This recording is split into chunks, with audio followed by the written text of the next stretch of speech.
ओंकार स्मरण।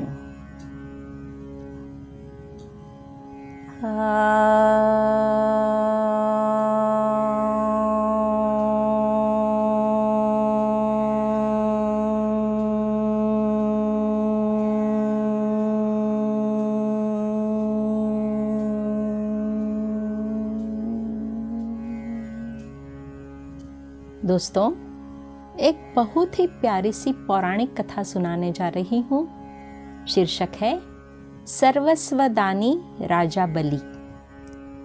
प्राचीन काल में कश्यप नामक ऋषि महान प्रतापी थे। वे प्रजापति भी थे। उनकी 2 पत्नियां थीं। एक का नाम था अदिति और दूसरी का नाम था दीति। अदिति की संतान देव या सूर थे और दीति के संतान थे दैत्य या असुर। दोनों में बनती नहीं थी। आपस में बात बात में लड़ते झगड़ते रहते थे। देवासुर संग्राम पुराणों में प्रसिद्ध है। देवों के गुरु थे आचार्य बृहस्पति और दैत्यों के गुरु थे आचार्य शुक्र। देवों का राजा इंद्र था। देवगण विलासी थे। एक बार दोनों में घोर युद्ध हुआ। असुर हार गए, परंतु आचार्य शुक्र ने संजीवनी विद्या के द्वारा दैत्यों को पुनर्जीवित कर दिया। संजीवनी विद्या को संजीवनी वाणी भी कहा गया है। आचार्य शुक्र की वाणी में ओजस था और तेजस। रणभूमि में हारे हुए दैत्यों में अपनी वाणी से आचार्य शुक्र ने ओजस और साहस का संचार कर दिया। मुर्दों में जान फूंक दी। वे फिर चौगुने साहस और वीरता के साथ देवताओं से लड़े और उनको परास्त कर दिया। इंद्र अपनी नगरी छोड़कर भाग गए और देवगण मारे मारे फिरने लगे। माता अदिति अपने पुत्रों की यह दशा देखकर बड़ी व्यथित हुई, जो स्वाभाविक था।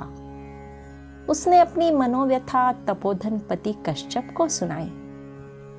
कश्यप ने उसे धीर बंधाते हुए कहा, तुम्हारी व्यथा भगवान विष्णु ही दूर कर सकते हैं। तुम उन्हीं की शरण में जाओ। भृगुवंशी ब्राह्मणों ने दैत्यराज बलि को महान प्रतापी बनाकर देवों को परास्त करा दिया है। अब भगवान विष्णु ही देवों के सहायक हो सकते हैं।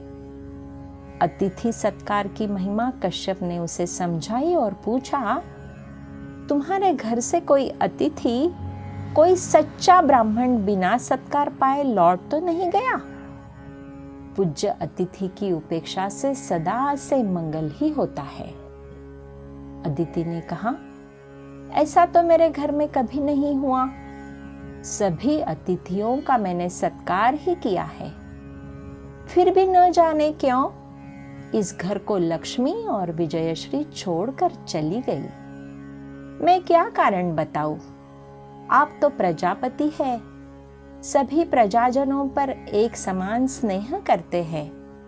तब मेरे पुत्रों पर भी आपको कृपा करनी चाहिए और ऐसा मार्ग बताना चाहिए जिससे वे पुनः राजलक्ष्मी प्राप्त कर सके। कश्यप ऋषि ने कल्याण कामना करते हुए अदिति से कहा, मार्ग तो एक ही है और वह है भगवान की अनन्य भक्ति। तुम उन्हीं की उपासना करो, तप करो, केवल दुग्धाहार पर रहो, जप करो ओम नमो भगवते वासुदेवाय, इस महामंत्र का। तुम्हारे तप से भगवान विष्णु प्रसन्न होकर तुम्हें ऐसा वर देंगे कि तुम्हारे पुत्रों का सब प्रकार से कल्याण होगा और उनके सारे दुख दूर हो जाएंगे।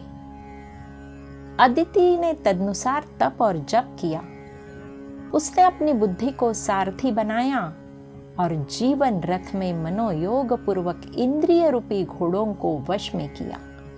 परिणामतः भगवान विष्णु प्रकट हुए और अदिति को वरदान दिया कि वे पुत्र के रूप में उसके गर्भ से उत्पन्न होंगे। वरदान के फलस्वरूप अदिति के गर्भ से जो पुत्र उत्पन्न हुआ वही वामन था। वामन के ब्रह्म तेज से बड़े बड़े ब्रह्मर्षि तेज रहित हो गए। बटुक वामन ने एक दिन सुना कि असुर राज राजा बलि भृगुवंशी ब्राह्मणों द्वारा अश्वमेघ यज्ञ कर रहा है। नर्मदा के तट पर भृगु कच्छ क्षेत्र में, जिसे आजकल भरोच कहते हैं। वामन वहां पहुंचे। बटुक बालक को देखकर सारे ब्राह्मण और बड़े बड़े ऋषि मुनि स्तंभित हो गए। जैसे उनका तेज चला गया।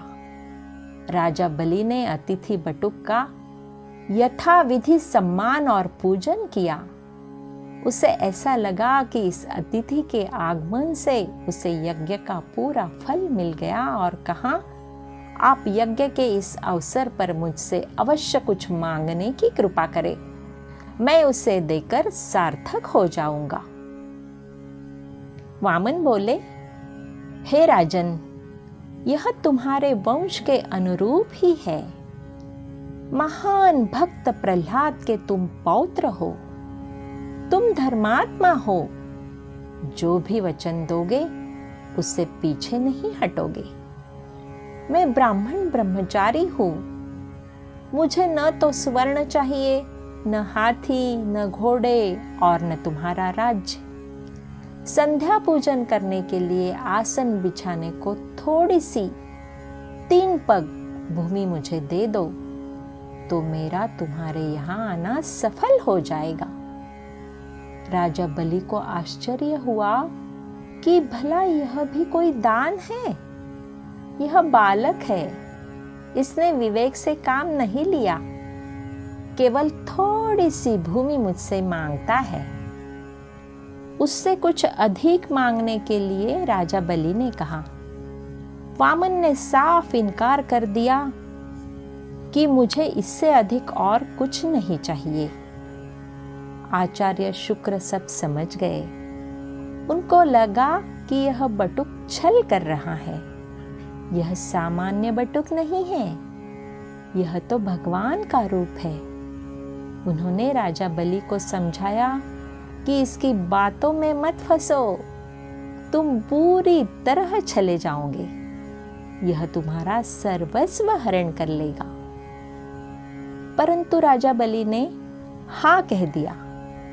वह नहा कहकर पाप का भागी नहीं बनना चाहता था। गुरुदेव आचार्य शुक्र ने फिर भी उसे समझाते हुए सचेत किया। कहा, यदि कोई याचक आए और उसे बिना विचारे ही उसकी मनोवांछित मांग पूरी करने के लिए हाँ कह दिया जाए तो धन की अपकीर्ति है। सभी समय दिया हुआ वचन भंग करना अवश्य अपयश का कारण है, परंतु कभी कभी असत्य भी अवांछनीय नहीं माना गया है। जैसे हास्य विनोद में, विवाह के प्रसंग में, आजीविका के लिए और प्राण संकट में पड़ जाने पर असत्य ग्रहण किया जा सकता है। परंतु आचार्य शुक्र के समझाने का राजा बलि पर कोई प्रभाव नहीं पड़ा। वह तो सत्य प्रतिज्ञ था। विनय पूर्वक गुरुदेव से उसने कहा, आपका कहना सही है। आपने गृहस्थ धर्म समझाया, परंतु मैं संसार के प्रथम सत्याग्रही प्रहलाद का पौत्र हूं। सत्य से मैं डरने वाला नहीं। जो वचन दिया सो दिया। अब पीछे नहीं हटूंगा, चाहे मेरा सर्वस्व चला जाए। धन दौलत और राज्य भी आखिर है क्या? मनुष्य साथ में क्या ले जाएगा? साथ में तो सत्य और धर्म ही जाएगा। कोई आकर अतिथि के रूप में प्राणों की याचना भी करे और देना स्वीकार कर लिया जाए तो उससे पीछे हटा नहीं जा सकता। दिए हुए वचन का भंग, हे गुरुदेव, मैं कैसे करूं?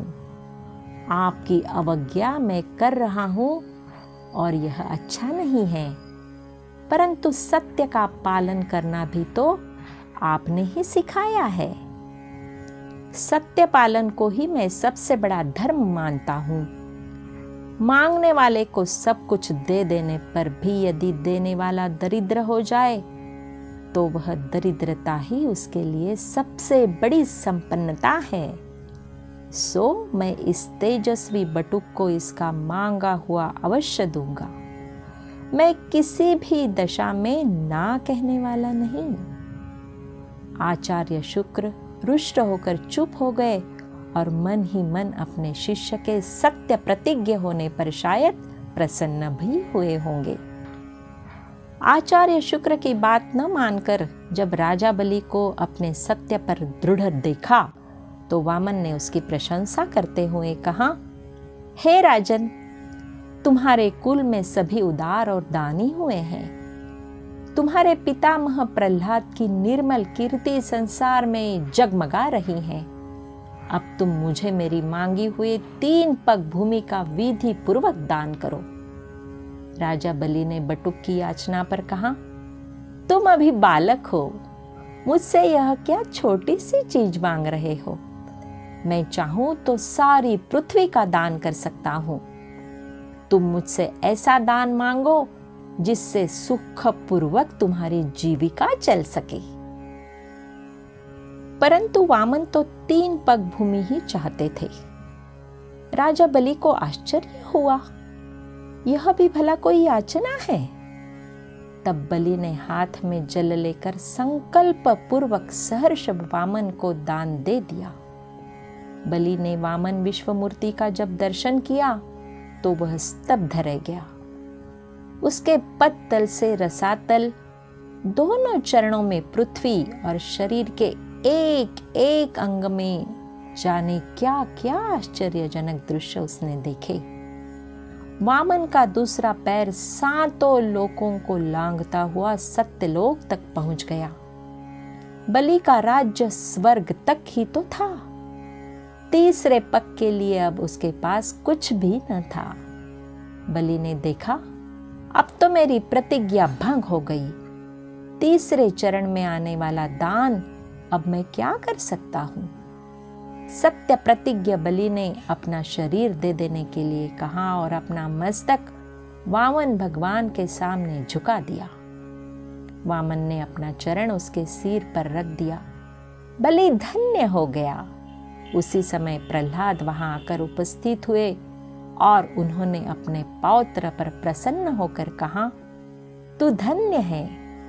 विश्वात्मा भगवान ने तेरे मस्तक पर अपना चरण रख दिया। राजा बलि ने वामन भगवान की स्तुति भक्ति भावना पूर्वक की। वामन ने भी सर्वस्वदानी राजा बलि को वर देते हुए कहा, तुमने मेरी दुर्जय माया को भी जीत लिया। गुरु के तिरस्कार और शाप को भी तुमने सहन कर लिया, परंतु सत्य का त्याग नहीं किया। मैं तुम पर अत्यंत प्रसन्न हूं। जो स्थान देवताओं को भी दुर्लभ है वह तुम्हें मैं देता हूं। तुम आगामी मनवंतर में इंद्र होंगे और मैं सब प्रकार से तुम्हारी सहायता करूंगा। अब तुम स्वतल लोक में जाकर वास करो। तुम्हारा मंगल हो। जो तुम्हारी आज्ञा के विरुद्ध कुछ भी करेगा उसे मैं अपने चक्र सुदर्शन से नष्ट कर दूंगा। तुम मुझे वहां अपने द्वार पर इसी रूप में नित्य देखोगे। मैं तुम्हारा द्वारपाल होकर रहूंगा। इंद्र को पुनः स्वर्गलोक प्राप्त हो गया और देवताओं के साथ वह वहां रहने लगा। माता अदिति की तपस्या पूर्ण हुई। सभी धन्य हो गए, अदिति, इंद्र और राजा बलि। धन्यवाद दोस्तों।